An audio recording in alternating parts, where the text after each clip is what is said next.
Welcome to another EverSky Hope developer video.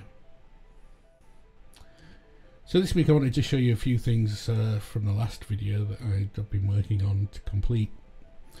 You'll notice in the top right hand corner I've started doing some UI to tell you which tools you've got selected. The other thing is that there's this palette on the left hand side that'll give you a choice of which objects you're going to build. Those will obviously have icons, pictures for which the item is going to be and how much they're going to cost. So if you remember last time I was working on a sort of grid snapping system, and I've been refining that over the last few weeks really to allow faster building, because one of the problems is that actually aligning things can be quite painful in arbitrary 3D stuff. So I made this grid, and it's basically a power of two kind of grid. You can switch the grid off at any time, you can rotate the grid and those kind of things, and I'll show you some of that later. So here I'm just doing a 90-degree rotation, but you can rotate in 90-degree turns or just arbitrarily. It just means that you can build fairly regular structures a lot simpler, which turns out to be a lot more useful in the general case. So you'll see here, you'll see actually through most of this video that I'll be doing a bunch of selection amongst different build items. Now normally these will cost you money to build, so you'll have to trade money to basically do trade to get more money to build new stuff. But right now I'm just testing out the interface, so it's all free for me. And you'll have icons to show you which things you're going to build, so it'll actually be easier to understand that.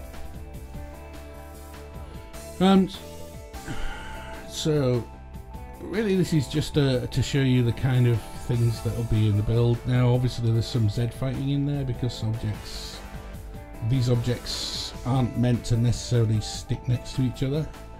They're actually not on the grid so much, so you can fake it a little bit by changing the grid size down to like 1 meter steps and then moving them apart manually. But it turns out that this is actually starting to become a reasonable kind of level making tool set now. It's not perfect and there's still a fair way to go in terms of usability, but you can see that there's a fair bit of functionality.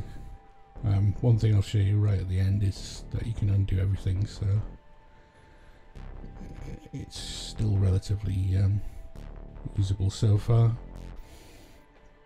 And one of the things I've been setting myself as a test is whether I can build what I consider a sort of reasonably interesting level with it.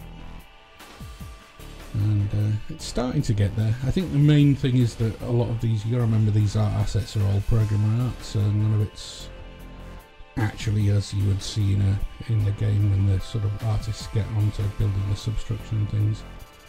Another interesting part of this is that I've noticed that having kind of large scale elements and small elements combined really sells the world.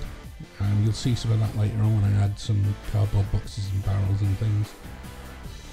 It really sells the notion of the sort of size and scale of the thing and the fact that people could live on it.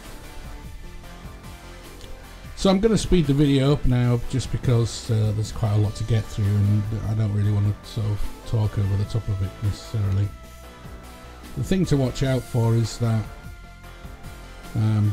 you can do sort of lots of flipping and changing the angles of these things as you want.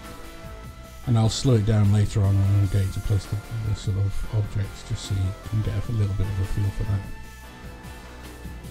But thanks for watching anyway, and hopefully as these tool sets mature a little bit, I'll release an alpha and you can have a play with them and see what you think about this. As ever, you can follow us on Twitter. Just have a look at the link at the end of the video, and if you get to the end of the video, very well done. Thanks, and I'll see you later.